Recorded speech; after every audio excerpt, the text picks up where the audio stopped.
Polda Aceh hingga akhir tahun 2023 ini menangani sebanyak 7 kasus terhadap dugaan tindak pidana penyelundupan manusia atau TPPM atau People Smuggling pengungsi Rohingya, serta tetapkan 16 orang tersangka dengan 7 kasus dari jumlah 1.699 pengungsi yang tersebar di 8 kamp penampungan di Aceh.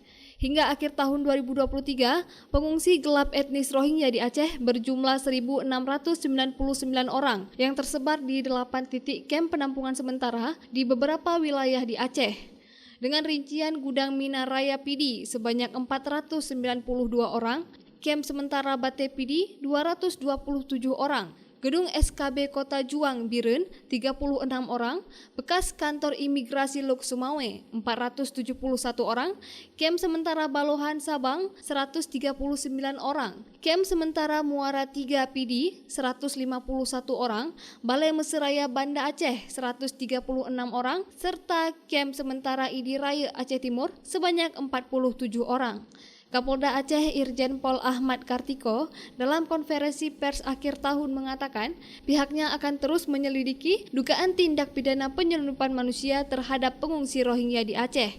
Kasus ini bukanlah hal pertama kali terjadi, akan tetapi semenjak tahun 2015 pengungsi Rohingya telah mendarat di berbagai daerah di Aceh. Saat ini tercatat di daerah kami ada 1.699 orang imigran Rohingya yang terbagi dalam penampungan di 8 kamp sementara.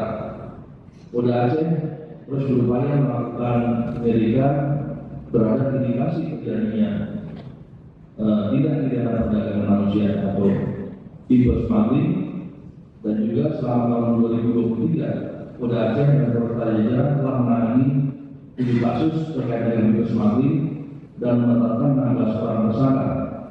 Dari total keseluruhan sebanyak 18 kasus sejak tahun 2015. Tidak pidana yang dilanggar ada undang-undang tindak pidana perdagangan orang, pasal 2 ayat 1 Undang-Undang Nomor 21 tahun 2007, dan juga terkait dengan tindak pidana perdagangan manusia, Undang-Undang Keimigrasian, pasal 120 ayat 1 Undang-Undang Nomor 6 tahun 2011.